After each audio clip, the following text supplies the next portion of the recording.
Yes, sir. Yes, sir. Yes, sir.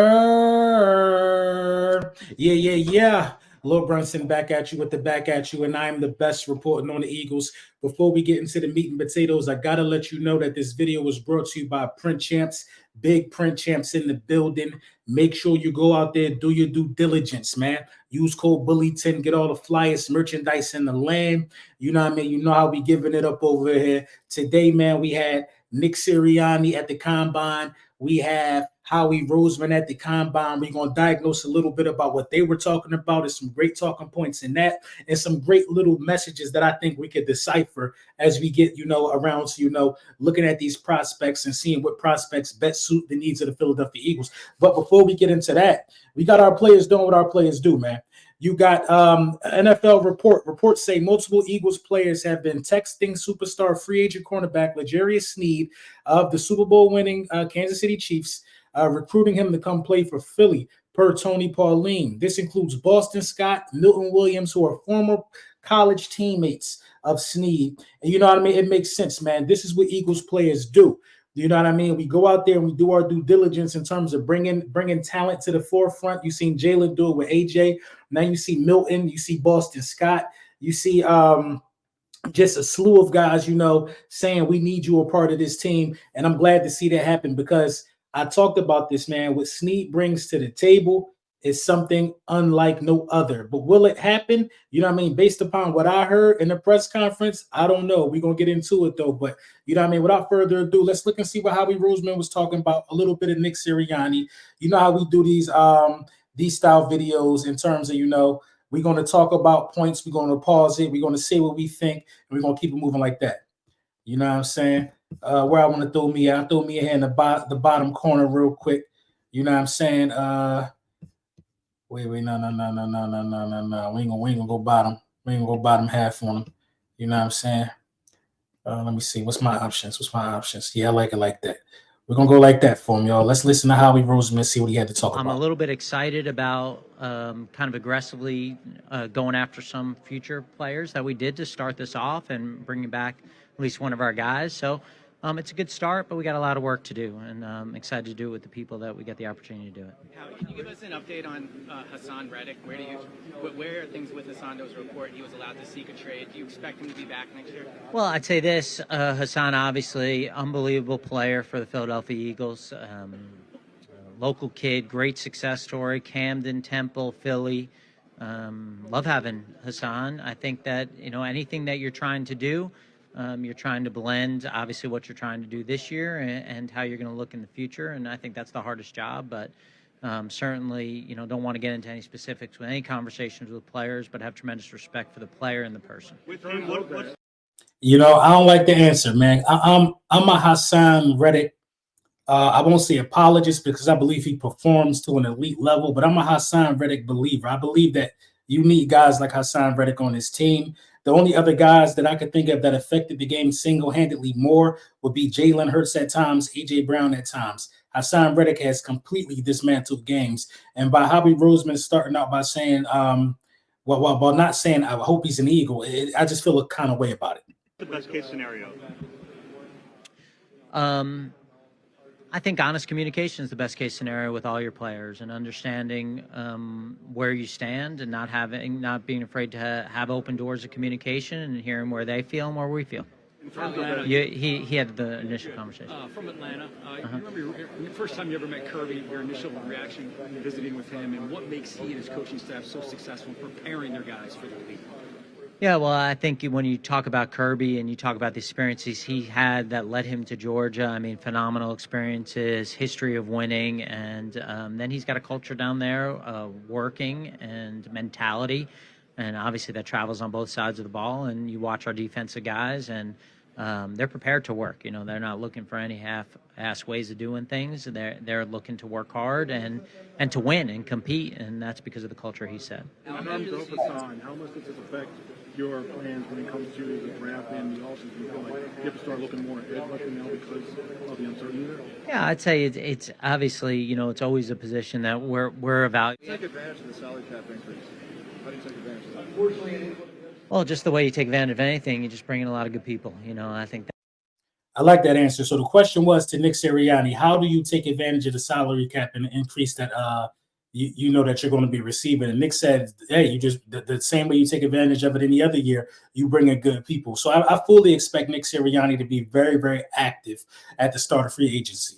That's the key, is for us to bring in good people overall, to try to keep those guys in Philadelphia, to sign them to extension and build a culture of guys who it's important for them. The team's important, the city's important for them, and I think we got a good start on that. Luckily, we've gotten to a point here where the standard is.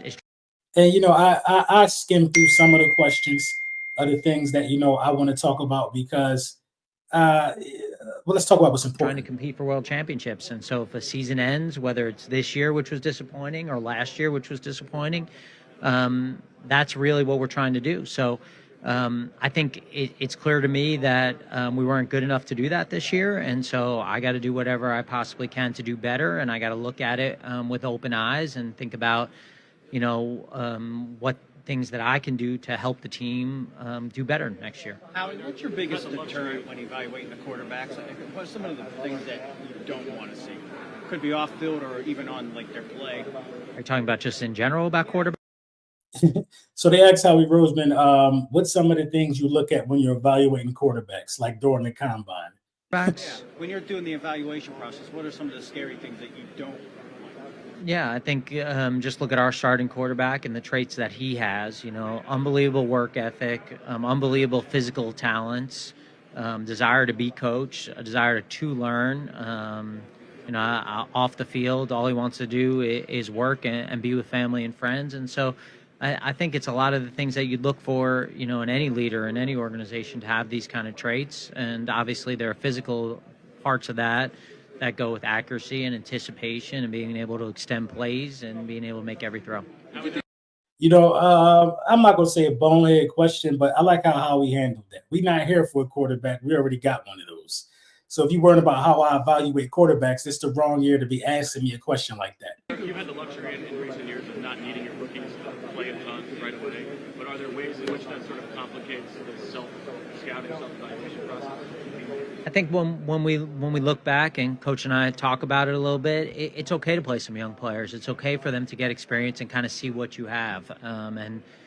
Based on where some of our guys were, they had the ability to sit back and learn a little bit because of the situations that we were in. I think going forward, it's going to be harder to do that. Obviously, just as you look at our team and who is making a lot of money, and we had a little bit of extra picks over the last couple of years.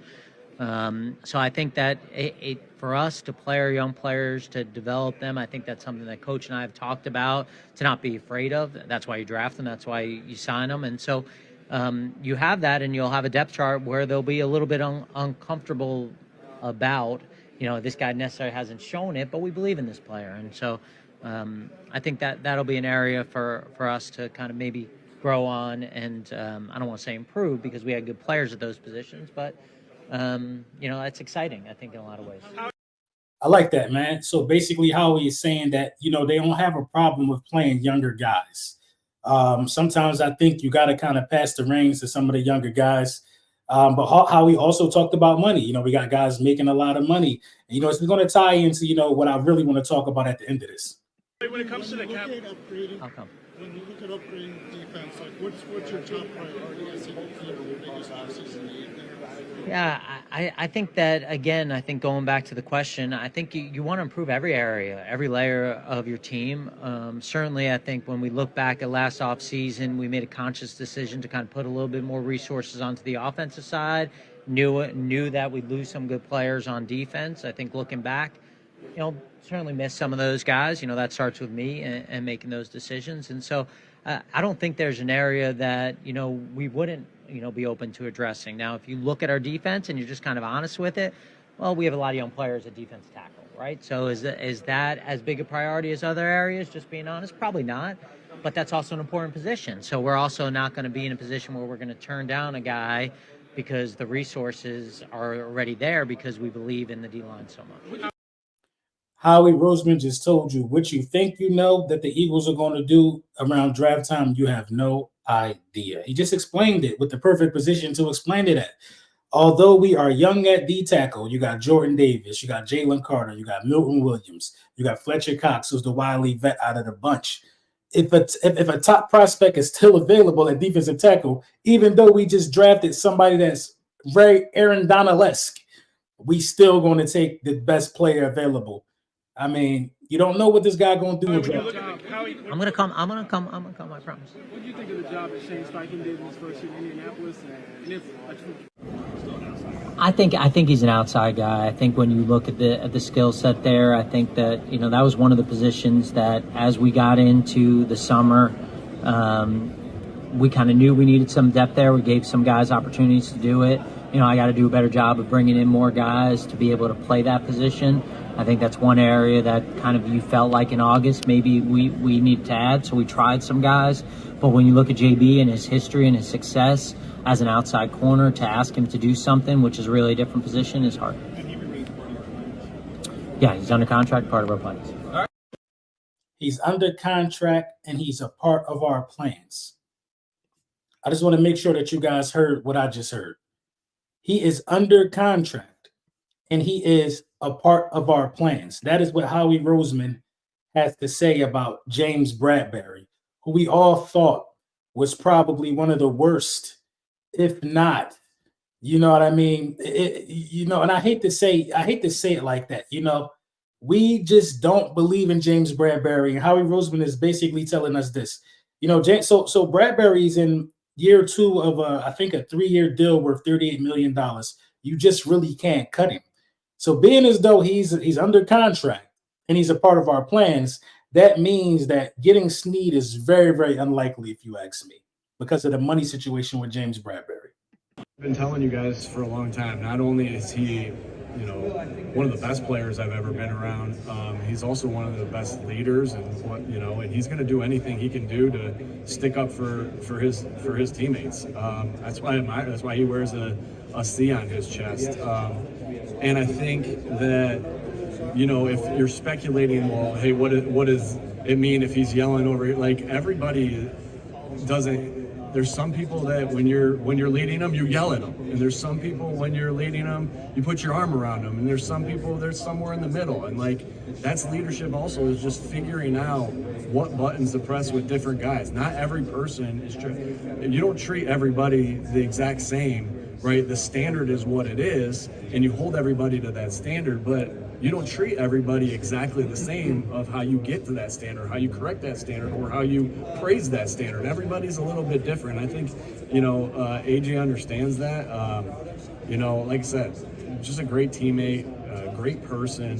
In my opinion, best receiver that's been in Philadelphia. And I grew up a Terrell Owens fan, and I grew up Howie says I'm too young to like Mike Quick, but I was a huge Mike Quick fan. And it's pretty cool that I get to do some interviews with him every once in a while. But you look at the stats and you look at what AJ's done in a 2-year span. He's had the 2 most productive years ever as a. So that's Nick. Nick in a nutshell. This is what Nick is. I'm not going to say being reduced to, but Nick Sirianni talks about AJ Brown and the importance of his leadership. We all can agree with Nick Sirianni there. AJ Brown is one of the most productive. And when you get that level of productivity out of a star wide receiver who produces as a leader as well, you just really can't hate the guy if you want me to keep it a buck, man. This team needs A.J. Brown. That's a fact. And, we need, clear and concise, direction from the coaching staff this football season. So we got some great jewels on the direction of where this team is looking forward to going, which we all knew that nobody knows what's going to happen around draft time. But, there you have it, man. There's some of today's presser from the Combine. Let me know what you guys think in the comments on that. And yeah, man, the Philadelphia Eagles have to continue to try to do whatever they can do to build this roster, because this next football season is detrimental to the success and to the longevity of Nick Sirianni as a head coach. If Nick can't get it right here in Philly, Nick might end up being another coordinator somewhere for a couple years before the league might end up being done with him. So, yeah, man, the Philadelphia Eagles are going to, evaluate some players this week. Later on this week, I'm going to talk about the guys I think we should evaluate, but as always, fly Eagles fly.